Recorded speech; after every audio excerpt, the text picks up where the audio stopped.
The following is a conversation with Siraj Raval. He's an educator, an entertainer, a rapper, and an entrepreneur. He's the founder of School of AI, which is an online education platform and community that makes topics in data science, machine learning, AI accessible to everyone. He's one of the most unique, eccentric, and creative educators on the internet, constantly innovating and reinventing himself. Many people love him, some people don't. But the inspiring thing about Siraj is that he doesn't let the critics stop him. He just learns from the criticism and improves. You should go to his YouTube channel and subscribe for many accessible introductory videos on AI. Unlike his YouTube videos, this conversation was a relaxed, low-key chat about his personal story, his process, and his vision. This conversation is part of the Artificial Intelligence Podcast. If you enjoy it, subscribe on YouTube, iTunes, or simply connect with me on Twitter at Lex Fridman, spelled F-R-I-D. And now, here's my conversation with Siraj Raval. Jay-Z or Kanye? Kanye. Anybody better than Kanye? In terms of producing music? In terms of the full package? I mean, in terms of the full package, probably Kendrick Lamar. Okay. You're one of the most unapologetically unique personalities in the AI community. So I want to talk to you today a little bit less about AI and a little bit more about what I think inspires thousands of people, if not more, about you, Siraj, which is the lack of fear in trying something different, even if you fail. And you openly and publicly are searching for yourself and trying to define who you are as an individual, as a person. And I think the way you're doing that openly, sort of online, in video form, and trying crazy things, going all out in the most confident way I've seen, is pretty inspiring. And I think too many people in this world in general are just afraid to do that, to be fragile, to put themselves out there, especially the internet, especially YouTube, in the face of criticism, scrutiny. So many people love you, are inspired by you, but some people criticize you. I'm looking at you, machine learning subreddit. How do you take such criticism, especially when you put so much of yourself in the content that you put out? When I first started, it definitely hurt. I would post pretty much all my videos to reiterate what you said, yes, in the machine learning subreddit, but generally, yeah, it was mostly negative feedback. And it legitimately hurt. But I think what got me to keep going despite that was that I felt like this field, the techniques in AI were more significant than me. It's not about me. Like, I can be the jester, I can be the joker. I can be that martyr that people can make fun of, as long as people get it, that this is a very important technology and we can use it to make huge impacts in society. As long as people get that, I don't care what people say about me. Over time, I've become more and more numb to the haters, where at this point I feel like pretty much like oblivious, finally. Well, hold on a second. So that's a beautiful thing. It's about the idea that you're trying to spread, about the sort of inspire and just open the eyes and the door to people that don't know anything about machine learning. Get them into it, get them excited, whether you're young or old or whatever. But you're also trying to find yourself, like all of us are, and doing it pretty publicly. So in that sense, I know criticism hurts me a lot when people, because I am trying to put myself out there. And I'm putting my ugly face and voice that I hate listening to out there. And it hurts when somebody says, this guy's an idiot. That doesn't, you're saying at this point, it gets better? It gets better. It does get better. Because if you keep putting out value to society, eventually you'll have more lovers than haters. Okay. And then the lovers just outweigh the haters. Okay, so your trajectory up to this point has been, let's say, unconventional. You've pretty much made your way, your own way, and ignored what others have said, or at least, the folks who maybe pushed you to go towards the more conventional way. And you've been pretty honest about it. So let's go to the beginning. Tell me where you grew up. I was born in Houston, Texas. My parents are from India. I was born obviously in Houston. Spent 18 years there. before I moved to New York for college. Right, Colombia. But Columbia. what's it like growing up? I mean, is it, so I grew up with Jewish parents. There's a lot of pressure to do certain kinds of things. Right. Doctor, lawyer, scientist. What were your parents doing and what were they pressuring you into doing? So Jewish and Indian parents are pretty similar. I've learned that after having gone to Columbia, met a lot of Jewish people, made a lot of Jewish friends, and in San Francisco as well, and in LA. So they were similar in that they're like scientist, engineer, lawyer. You know, you need to marry a good Indian girl or Jewish girl, you know, just to point out the similarity yet again. But it was very much conservative. Do what you're told. Don't question things too much. Get a stable job and go to a really, really good school because we're not going to pay for your college. So you need to really get a full ride to Columbia or some good school, which I did. So that, thankfully. Yeah, you pulled that off. So what was your value system? What did you find gave you meaning in the early days? So one of the interesting things is you've grown a lot, you've developed a lot, you've evolved a lot. It's clear from just your path.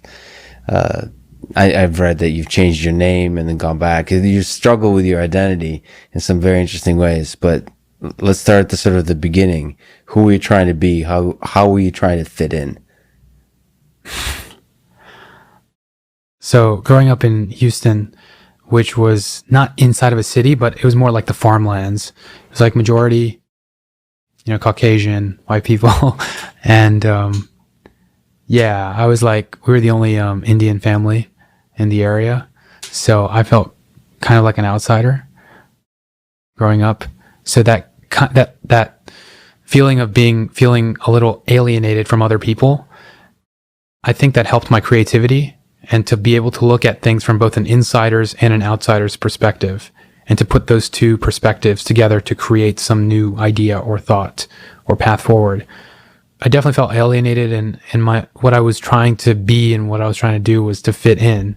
So what that meant in the context of Houston and Texas was like, I wanted to be more, let's just say white, anglicized, American, white Christian, you know, those values that everybody around me held that my family didn't necessarily hold. I wanted to be more like that. So I wanted to be loved and liked. At what point did you change your name? You tried changing your name to become more anglicized? When I was 18, so right when I got my letter to Columbia, the acceptance letter, I legally changed it against my parents' wishes. In fact, they offered me money not to change it. You told them? You had that discussion? Yeah, we had a discussion. It's like, I'm changing my name to Jason Scott Ravel because I feel like it would be easier just for everything for whatever reason, I felt like that at the time, and to get a job, to get accepted by people, to, you know, do a bunch of things. So I did it. And when I got to Columbia, that's the name I went by.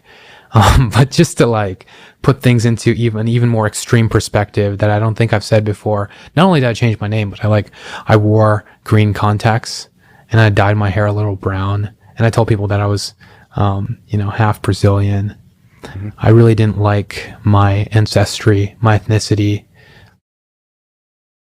And I just felt like I wanted to be something else. I wanted to reinvent myself so that I could be liked more. I mean, this is the cool theme that continues with you. It's really interesting. Did you have a vision of that, of being half Brazilian? Or was this off the cuff? I had a vision. So like you have like Steve Jobs, you have an intention behind the person you see yourself as. Yeah. More, I think, more social. Because I was pretty introverted in high school, more popular, more liked, and funner, a better dancer. And how did it feel being that? You know, that's a big step, just going to college, leaving your parents behind. What did it feel like to show up in New York? It was super exciting. The first 2-3 months were super exciting and new, and I felt pretty accepted. And that's not because I was, you know, looking back, half Brazilian or whatever. I'd never known what a culture like Colombia could be like. I'd never been in that kind of scenario where everyone's pretty, educated and has a more worldly view. Yeah. To give you one example, in my public high school, and I went to a pretty good public high school. It was a giant public high school, feeder school for a lot of people in the area. I remember in our history class senior year, the teacher asked the question, does anyone watching the G20 summit or know what that is? Are you familiar with the G20?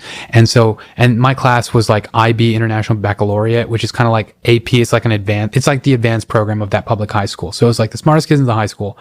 Nobody except me raised my hand because no one, and that's when I realized, like, does no one care about what's happening outside the US? Whereas in Colombia, everybody knew obviously what that was. And so that was cool. So I did feel more accepted. It's not because, I don't think it was because I had changed my name or anything. I had to learn that. So I changed it back, by the way. I changed my name legally back. What's your name? Siraj Raval, which is my original name. Yeah. When did that happen? Pretty quickly? Oh, it happened 4 years later. So when I moved to San Francisco after I left Colombia. Was that with intention behind it as well? That was intention. I had a startup at the time called Lucid Robotics, and we were building a 7-degree of freedom autonomous robot to help older people with ALS to pick things up off the floor, controlled by an iPad via remote, camera vision, object detection, touch the object, and then autonomous grasping. This is like 2014, so it was like deep learning wasn't like really feasible for on device. Would you use deep learning now? Of course, yeah. You would? For a robotic arm? For autonomous, OpenAI had the grasping demo, which was cool, a simulation, a version of DeepRL, which was kind of right. But for product, if you want to go product, most industrial robotics, most manipulation is not going to use RL, at least from what I've seen. Peter Abel is trying to start applying RL in that space, but you look at Boston Dynamics, you look at what is Rodney Brooks's Rethink Robotics, there's no RL in sight. It's interesting if you waited a little longer and see how a deep learning version of that would have worked out. You ever think about getting back into the startup world? You are in a startup now in the sense that you're creating your own, whatever you want to call it, whether it's a YouTube channel or a media empire, it's somewhere in between. Right. The hope is to create an accredited university. Accredited university. So what do you think is broken or is not broken about the university education system? Too expensive. Is money. Money. What about the actual experience? Say it was all free. Say it was all the same. Do you think it can be improved upon? So you've been teaching a very large number of people through online, through video form. Do you think that's more effective? It's the Udacity model, what Sebastian Thrun has explored and you have explored. Do you think it's more effective than classroom education? I do think it's more effective, but there are still people who are going to want to get a bachelor's degree. Like, certificates have their place. Right. Boot camps, training programs, they all have their place, but the idea of a 4-year degree isn't going away anytime soon. So that needs to be upgraded to internet status, and that needs to be made free and to have that same student support quality. And I'm talking about the full spectrum of student support, not just support for a specific module of a course, but mental health. Like the full spectrum of what a school like MIT provides needs to be made freely available online. Is that where School of AI fits in? Yeah. So School of AI is building a global, large community of people, right? Do you think there's a future in which School of AI gets accredited status where you can get degrees and so on? That's my dream. I've heard you mention somewhere, mention somewhere that you want to essentially be a movie star, right? In that kind of swim in that realm. Is that still a dream of yours to exist in some kind of height and status and realm of movie stars? So definitely when I started, there was a need for external validation. It wasn't all internal, like, oh, I educated them, I feel good. It was also, I want to feel loved by the audience, and I wanted to, and I felt like by becoming famous, that would be something that I could feel. And I felt like, I've been doing this for 3 years now, which is not that long, but 3 years now. I feel validated externally by now. Like by now, I'm good. So why do I want to be a movie star? So the reason I mention that is it's not for more external validation, like my name on the billboards. Like I'm good. Like if I stay this famous, but I can continue to do this goal of getting like accredited, university, I will be happy. And like having, a few close friends, living in LA, I'm good. Like I don't need to be more famous anymore. Like I felt it. Why do I want to be a movie star? So let me correct you. I did want to be in a movie earlier, but now what it is I want to either have a Netflix show or just join the mainstream in some way so I can propagate this message to the youth, which is the future of AI. So to give you one example, last week I was at a party at a club in LA called Delilah's, and Drake's dad shows up, and Drake is there as well. And like, I didn't even know it was Drake's dad, and we were like chatting, and I was like, and then like one guy was like, hey, you Indian? I was like, yeah. He's like, you cool? I was like, wow, that's all it takes. But like, they were like a crew, like they all knew each other, a bunch of rappers, Lambos are pulling up, SUVs. And I'm sitting here trying to whisper sweet nothings about data and algorithms into the ears of these rappers. And Jaden Smith, the reason I went there is because I heard a rap, Jaden Smith, he's Will Smith's son. He made a rap called Calabasas Freestyle. And this is so nerdy, I know exactly the time marker. At the 2:45-minute mark, he mentioned the word neural net. And the full line was, that's what the neural net will become when the AI is sentient. And so that's when I saw hope. Because Jaden got 2 million views on that music video. The youth listened to Jaden.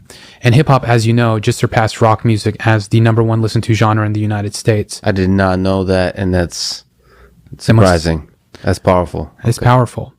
So if I can be, I don't need to be the guy. I don't need to be the rapper. Like I was just doing it because no one else was doing it.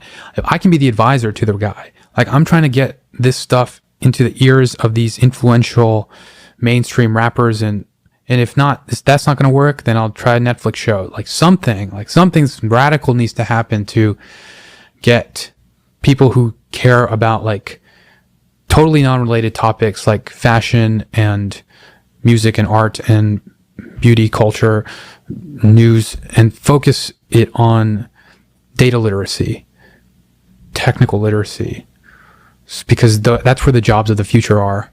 And that's how we're going to stay competitive as a country. But I have a global view. So every country and everybody needs to be competitive and impacting society. So like, we really got to bring this down to the Kim Kardashian level. I like this data literacy. The Kardashians are several orders of magnitude more famous than any AI researcher, almost any scientist in the world.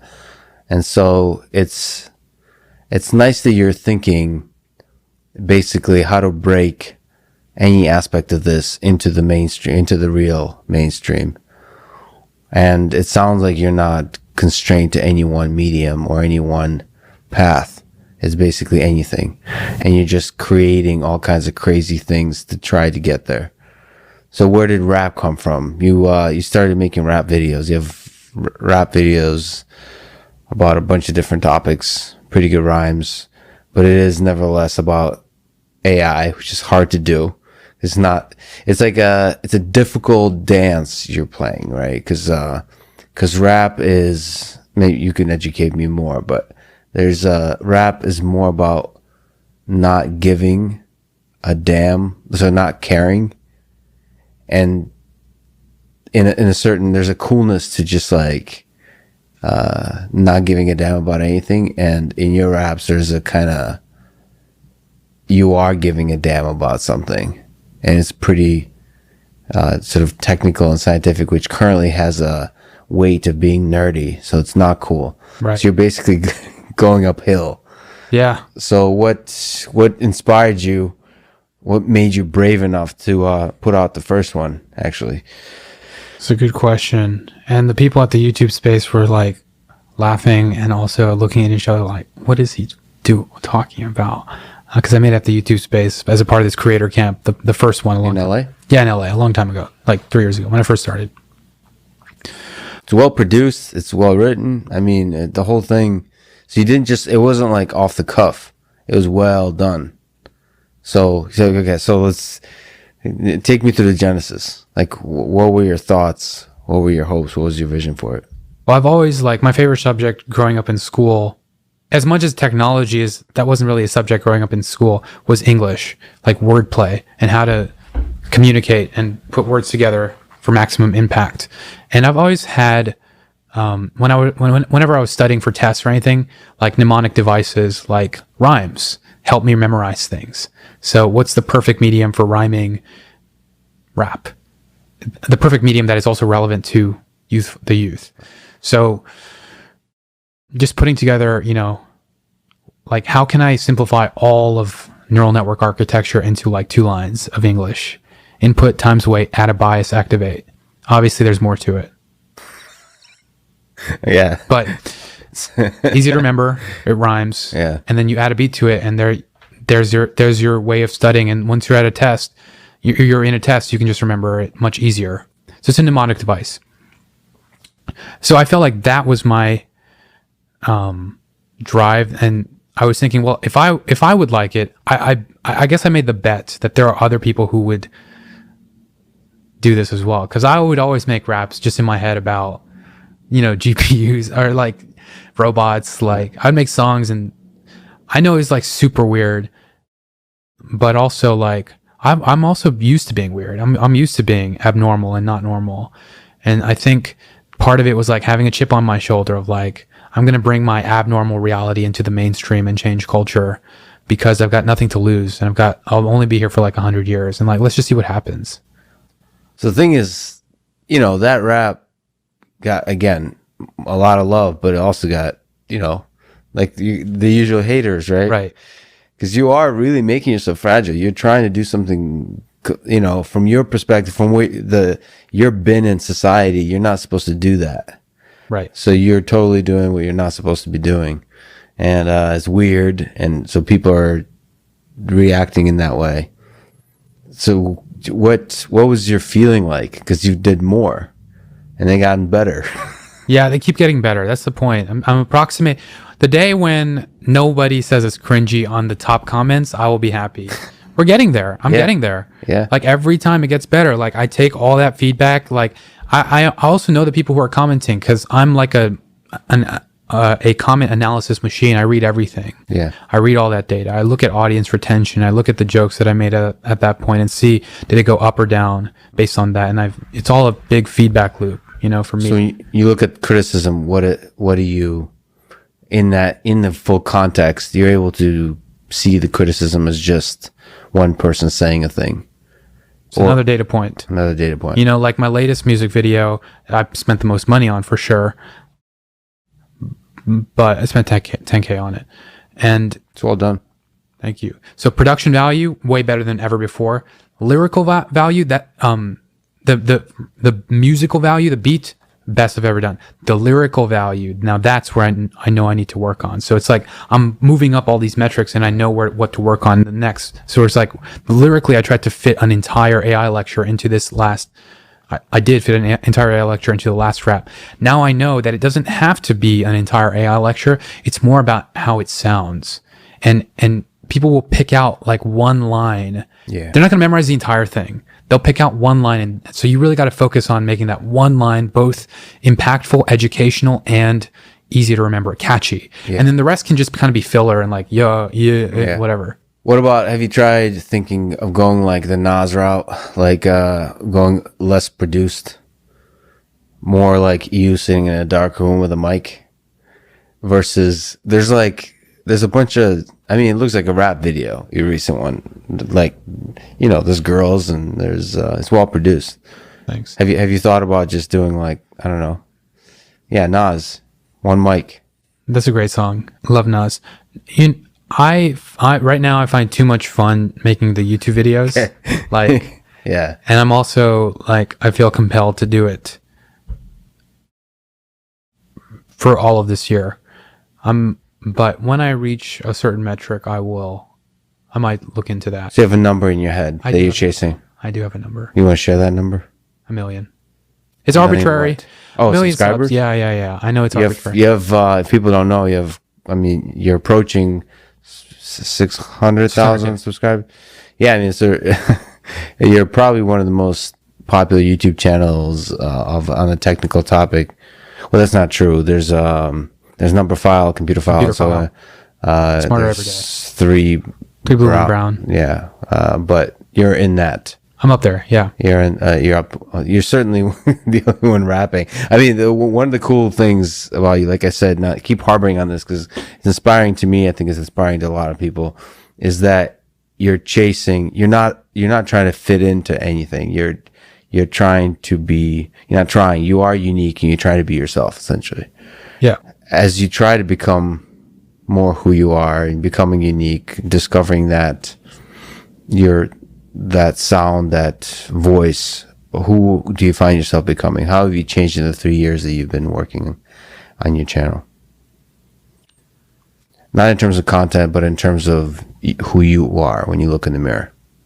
I think I've become more humble, more patient for sure. More patient with people that I work with or tend to work with. More empathetic, kinder. And that's more patient, more empathetic, kinder. Those are the big three. What? Did you have a temper before? No, I didn't have a temper. I wasn't very patient with, like, to work with people. That's why I worked by myself for so long, because I wanted to move so fast. And it always had to be like my way. It's not like I was like angry if someone did. I just said, all right, we're not going to work together. Thank you. It's like I look back at like Udacity. I'm like, I could have been nicer. I always had to have it my way. They were trying for sure. Good team. Good people. Yeah, Udacity is a good team. Working with others.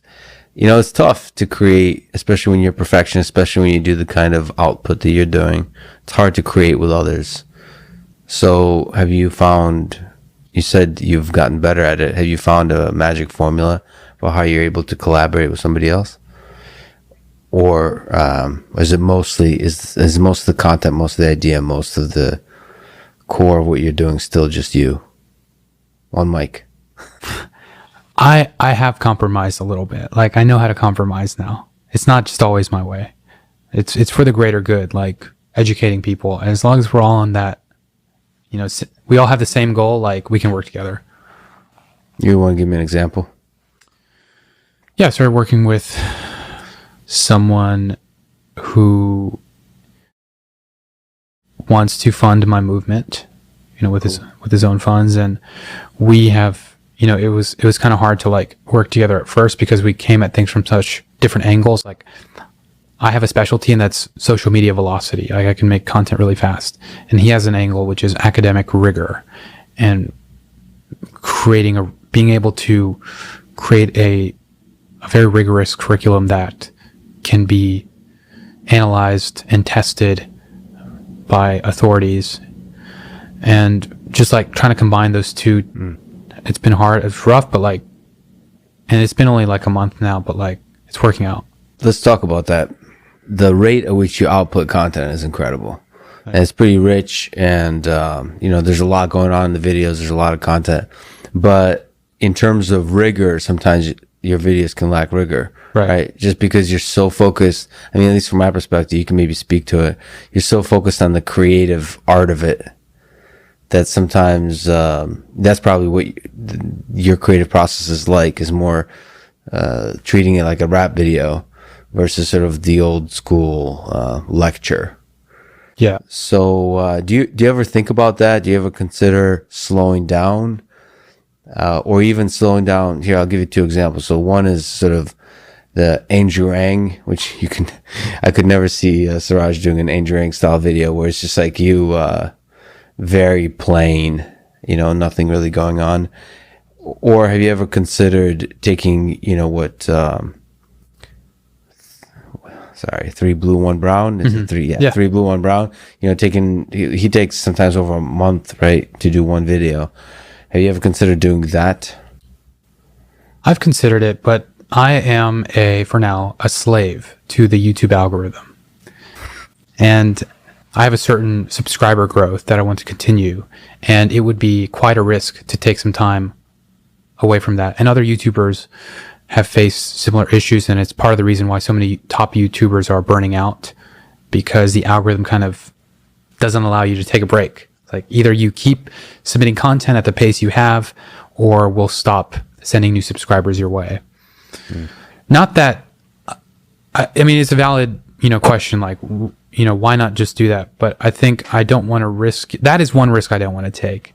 Like, I am on a very steady growth trajectory right now. The videos work well enough. I want to improve them at the rate that I am. Yes, I could slow down, make less, and increase the quality even more. But I think I'm really going to try to do both quality and quantity. Yeah, maybe you can explain, because I actually don't know this stuff at all. Some of it just seems like, alchemy. The YouTube game is so much a part of my existence, my life, my dopamine, my reward signals are so attuned to views and likes and comments. Interesting. That I can't imagine not doing this. Yeah. I'm sure after I hit 1 million, like, I'm going to be like, whew, all right, time to stop. And then it's like, what else do I do? No, but like, I really am going to, I'm always going to be educating storytelling about AI and data and technology. It's just like, what is the next medium after YouTube? I don't know. Like you said, Netflix or something like that. Netflix would be sick. Yeah. Yo, Netflix, if you're watching, you know who it is right here. Do you think you can walk away from YouTube for 6 months? I wonder, ultimately, for your happiness, for your well-being, for your success as an educator and sort of a person that's putting AI into the stratosphere, trying to make it famous, what's the best move? What do you think is the best move? So 2019 is about rap videos. So this year is like focus on YouTube almost entirely, and like, trying to figure out the not focusing on YouTube as a medium of distribution, but in general focus on increasing the academic rigor of my content as well, to try to develop this university. Focus afterwards is try to get like a Netflix show, I think would be ideal. All right, let's talk some specifics. Who's the target audience of your YouTube channel? So it could be young people who don't have any programming or machine learning experience. It could be programmers who just don't have any machine learning experience. It could be senior research scientists at DeepMind, OpenAI, so people who are like actively publishing in Europe and so on. Who do you have in mind when you're making the videos? So that keeps evolving. When I started, it was like I wanted the developer market, of which there were at the time, 3 years ago, 10 million developers. So, and most of them are concentrated on GitHub, right? So, and now GitHub has 29 million registered accounts. So it's grown a lot. But at the time, before I started, I had a shroom trip, to admit that publicly, where I was like crying my eyes out. I was with some random Tinder date, and I just had this revelation, like looking up at the sky. I was like, I've got to do this. No one else is going to do this. I've got to do this, because shrooms kind of give you this ancient truth.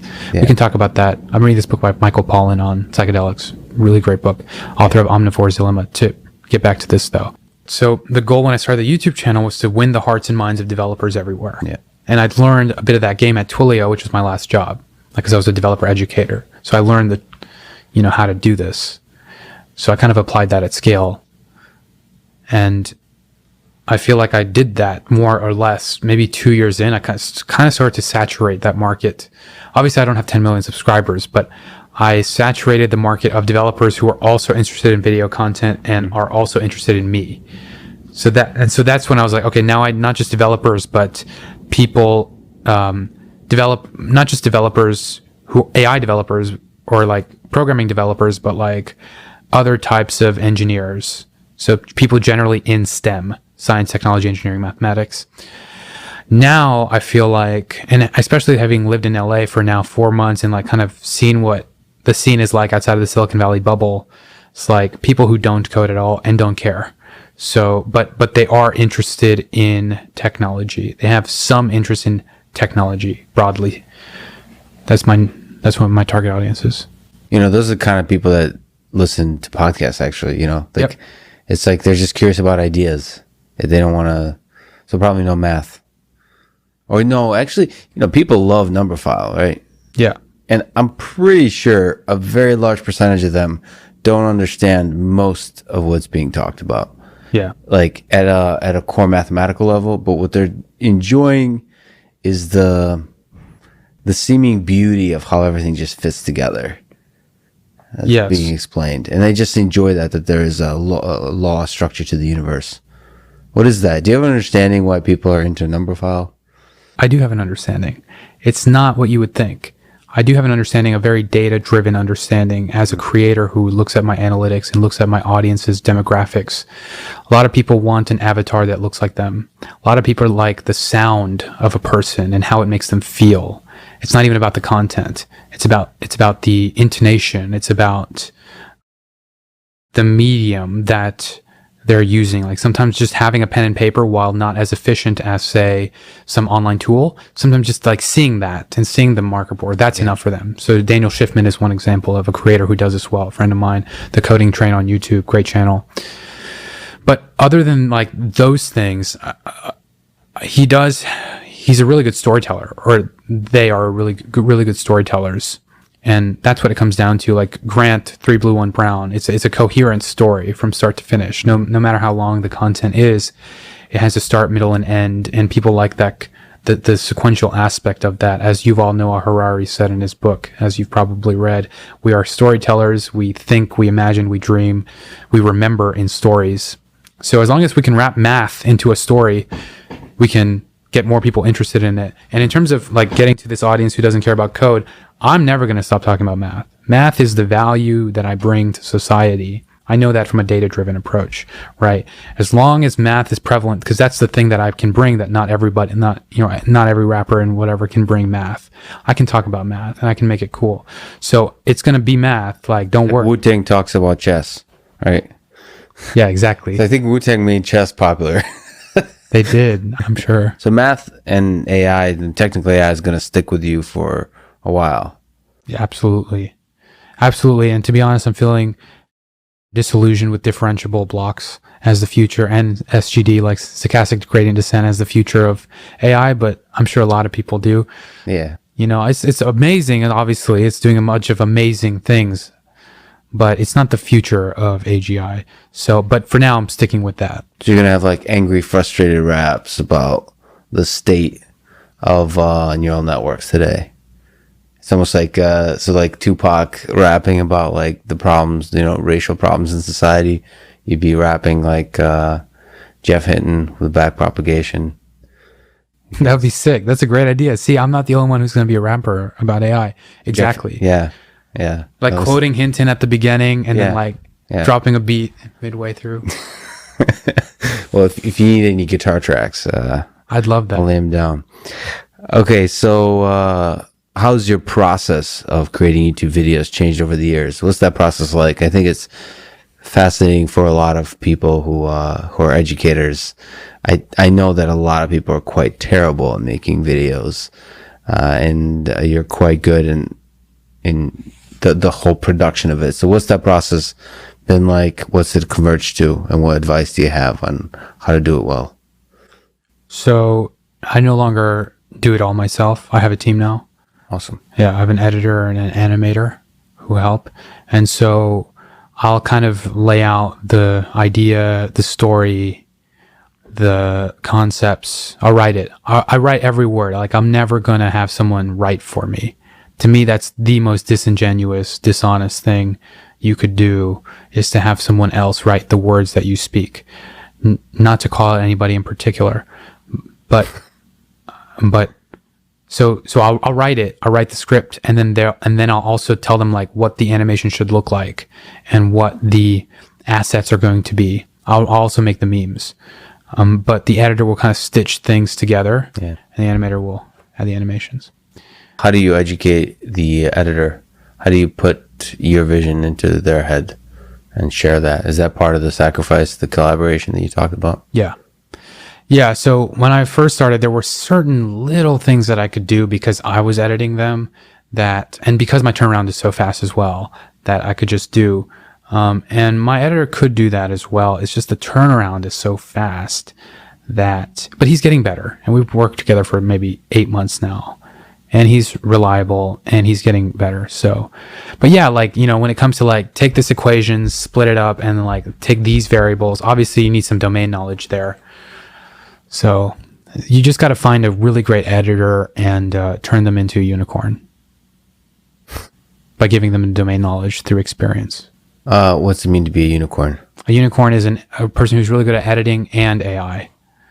Oh, I see. So you're almost educating them. Yeah. And wow. So you're growing up together. Is this in person or remote? Remote. So you can do it remote too. Yeah. What's the hardest part of the whole process for you? From start to finish? Is it the idea stage? Is it writing the script? Is it shooting? Like standing in front of a camera and saying, do you have to ramp up for it?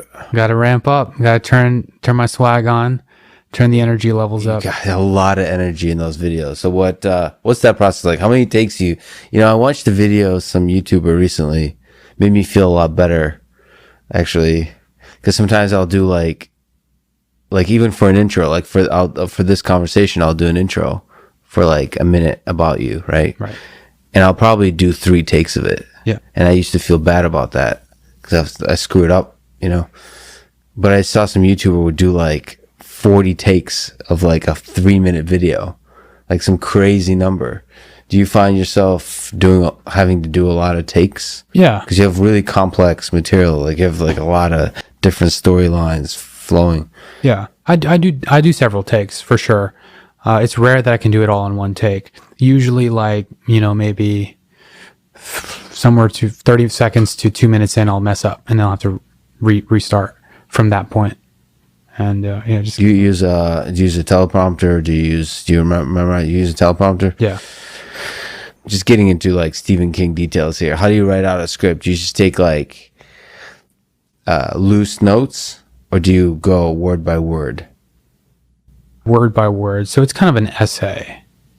It's an essay. I'm writing essays every week, like 3 essays. If I were to take all my scripts that I've made up till now, it would be like 5 books worth of AI. Yeah, it's books. Do you remember a time when you took way too long in a video? Like it was way harder than you thought, you anticipated?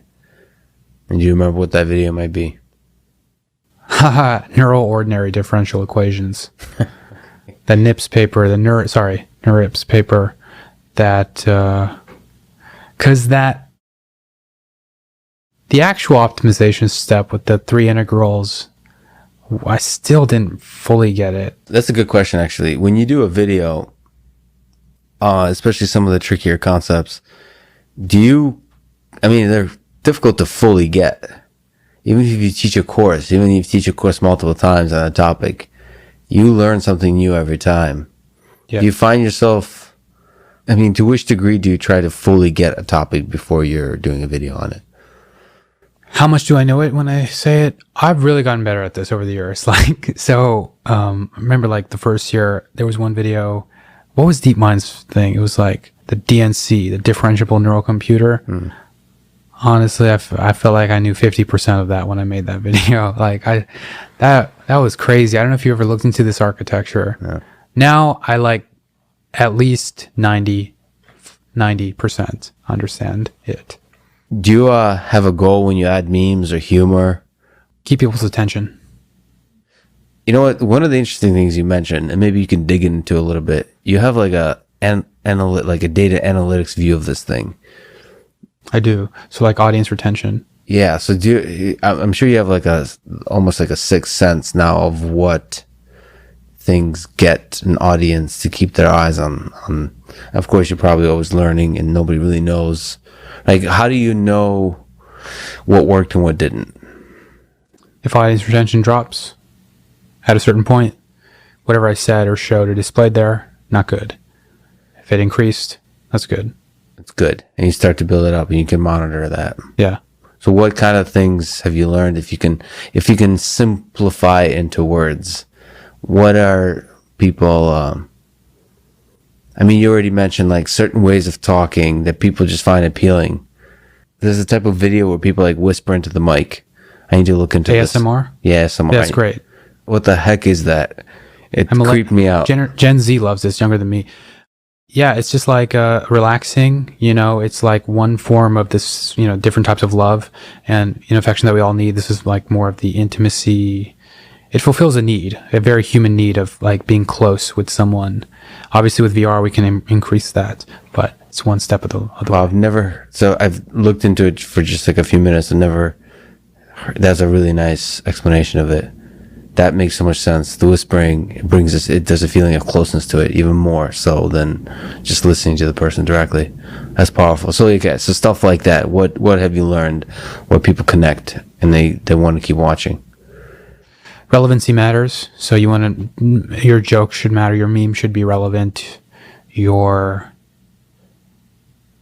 You got to stay with the times. You got to be in pop culture. You got to be watching PewDiePie and a bunch of other popular creators and know where the pulse is in terms of pop culture and be able to relate AI to it. And so that's a full-time job.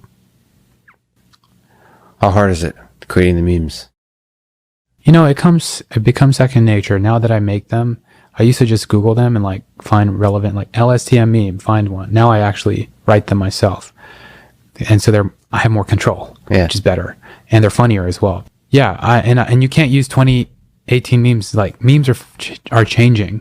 Now the Pikachu meme is in, but like watch it go out next month. It's like things I care about that nobody knows, but like I'm really into memology and like you and Elon Musk. So you're, yeah, apparently he's into it.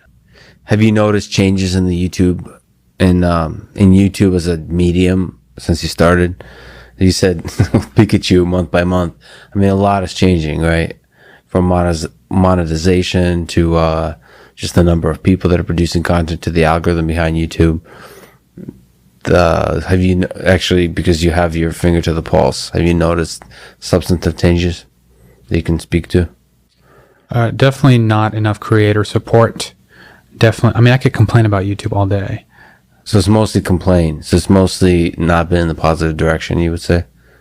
No, I love YouTube because they've given me a platform. I wouldn't have the influence that I do, be able to reach as many people as I do without YouTube. So I deeply appreciate YouTube. In fact, I'm a contractor. Like I get YouTube ad revenue. In a way, I work for YouTube. So they're great. However, they could be better. And I've seen that happen to other creators, and everybody has their list of complaints. For me, specifically, one that I would say is like better resources for educators, and they're working on it, I know, but it could be better. Are they transparent with the algorithm? No. Do you know? No. Do you think they should be? Wow. I think they should be, but they couldn't be because it would break their business model. They'd need a new business model that wasn't entirely ad-based. So people will start to try to manipulate it. Exactly. Right. So if somebody was starting a YouTube channel now with 0 subscribers, you have close to 600,000. You're trying to do 1 million by the end of the year? Think that's doable? So I think 800K is doable, but by February or March for sure of next year, 1 million. 1 million. Yeah. Do people know you're aiming for this? I think some people do. I don't really try to talk about it too much. I mean, people love that kind of, because they love to help that, right? Yeah. It's cool to have goals like that. I think people love to help strive for that kind of thing. 1 million is a really cool number, especially for an AI channel. So yeah, I think I'm one of the subscribers. So thank you. I'm a subscriber to you as well. Awesome. So so what advice would you give to somebody just starting out today? Zero subscribers. Or maybe advice to yourself if you're starting out then. Like, how would you do it? What kind of content would you create? What have you learned if you time traveled to the beginning? Just try out different types of videos. Like, try out just the craziest, most random ideas, as many as you can, and then look at the data and reiterate with what works. What topic in deep learning or AI do you see? Because at least in the beginning, you've connected with beginners a lot. What topic do they struggle with the most? Like, what's the entry point that people struggle with, and how do you recommend they overcome it? Well, it always tends to be the math. So usually anything having to do with either linear algebra, calculus, probability theory, or statistics, the four pillars of deep learning. Those are the four. So what would you recommend they do to overcome that? At this point, there exists free content from many resources on the web for all of these things. It doesn't exist together as a cohesive curriculum, like basically everything you need, but it does exist across different courses on different platforms. And so what I've done is I've created like meta curriculums on GitHub that I promote with YouTube. And then they like curriculums consisting of different courses, which other people have done as well. And so that's kind of acting as a, pathway for people without a path. So I can provide path as a service, learning path as a service. Wow, well put. What topic, if you can look back, was the hardest for you to put together a video about? Is it technically for you? I mean, you mentioned some, but sort of something that you had to learn a lot for, or maybe you grew a lot from in doing. Quantum machine learning. I haven't seen that one from you. Cool. Yeah, I did it with D-Wave. That was pretty interesting. Started me down the rabbit hole of quantum mechanics, and I still don't understand it. There's a whole movement of I know at MIT there's quantum machine learning people. I don't know anything. So I do know about quantum mechanics. I know nothing about quantum computing or quantum machine learning. Certainly don't. Is that something you're excited about? What's quantum computing in general? Is it something you're excited about? Absolutely. There's a lot of promising research happening right now at MIT and at other institutions, specifically for speeding up matrix multiplications on quantum resistors. You call them qubits. Yep. But that's really cool because if we can do that, like we don't even need GPUs anymore. But variational autoencoders tend to be very popular with the quantum community and simulated annealing. But there needs to be more problems that it's applied to, but graph problems basically, like in graph theory. Traffic light optimization is one that they did with Volkswagen. So Volkswagen actually paid them for this and it worked. But interesting. So there's actual applications that are real world applications of this. So what topic in AI, what topic in computing is most exciting to you today? I really like the idea of AI applied to healthcare, specifically genetic enhancement and brain enhancement, and thinking and taking the idea of AlphaGo, of thinking in an alien way, and combining that with human intelligence to create an intelligence that is greater than the sum of its parts. What do you mean alien way? So outside of the capabilities of the human brain, kind of? Yeah. Alien. So like Move 37, the move that shocked Lee Sedol, in that it seemed like a bad move at first, but it turned out to be a better move, right? And so this went against the grain of 2,000 plus years of human theory into Go, of what move should be played. So this was an alien way of thinking that was not only alien, it was alien and better. Right. So those two together is a unique benefit of AI. So when we combine that, what does the AI human deep blue moment, what does that look like? And I think it's going to be in something related to healthcare, probably drug discovery in the next 5 years, if I were to make a bet.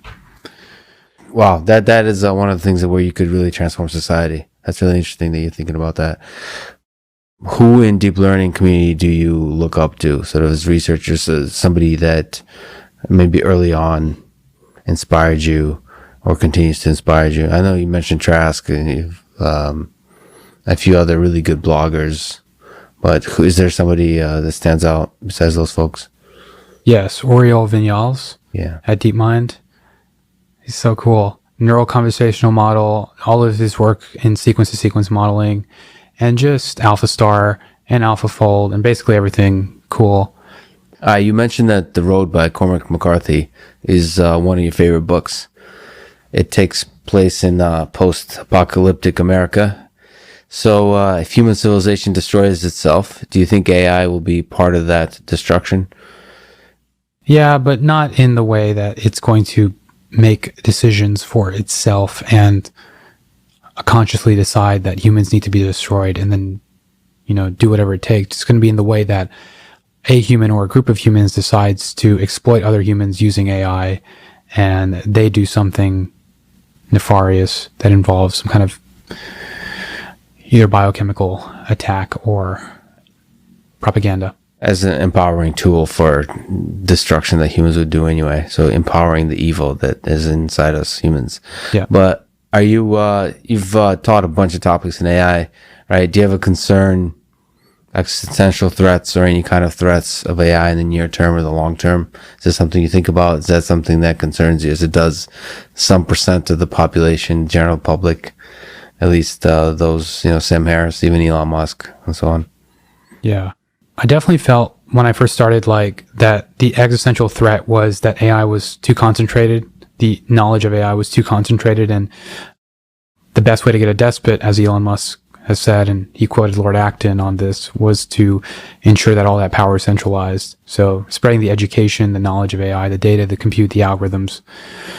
That has been my goal so far, to prevent that existential threat. In terms of an AI consciously deciding humanity needs to be wiped out and then being able to execute that, I don't feel I just really don't. I guess you could say it's faith. I have faith that that's not going to happen. It's going to be, if it does happen, it's going to be because of humans, and then we decide to do something. Right. Yeah, I share the centralized control is one of we as humans form tribes, and naturally those tribes can be destructive. In that same way, we need to distribute the control of AI algorithms so no one tribe gets to monopolize it. Yeah. So what kind of educator, artist, human being would you like to grow to be in the next 10 years? What do you think that trajectory looks like? You mentioned focusing on YouTube this year, maybe something, who knows what, something like Netflix in the coming years. But if you look 10 years from now, what do you see yourself as? Well, I have some ideas that it's just, I don't have the authority. I'm saying this out loud, but it's what goes on in my head. I don't yet have the authority to put that out there into human consciousness, like a fashion line that uses technology and learning technology specifically to adapt to its user. A fashion line for engineers by engineers. Huh. Wow. Yeah, that would be sick, right? Yeah. So one step at a time here before I build this media empire. But it's all about education in the end. We're trying to make these things cool and relevant. So these are just mediums. They're all different keys of the piano. They're different instruments in the orchestra of education. And some of these instruments haven't been utilized before yet in the way that they should be, like Netflix, like music, hip-hop music specifically, and fashion even can be a tool for education. Just that relevancy to get into Vogue and these magazines that puts it into their head, into human consciousness. But fashion music after Netflix, fashion line, maybe an album, and then obviously like a book as well, and then just content, different forms of content, creating content around storytelling around technology. And then maybe even a product. And if I do a product, it's going to be something related to genetic enhancement, or maybe some kind of app for the brain-computer interface that is being developed by a friend of mine. Listen, you're one of the most unique and ambitious people I know, which is why I wanted to talk to you today. And I think I speak for the rest of the world that, except all the haters, that we can't wait to see what you do next. Thanks so much for talking today, man. Thank you, Lex.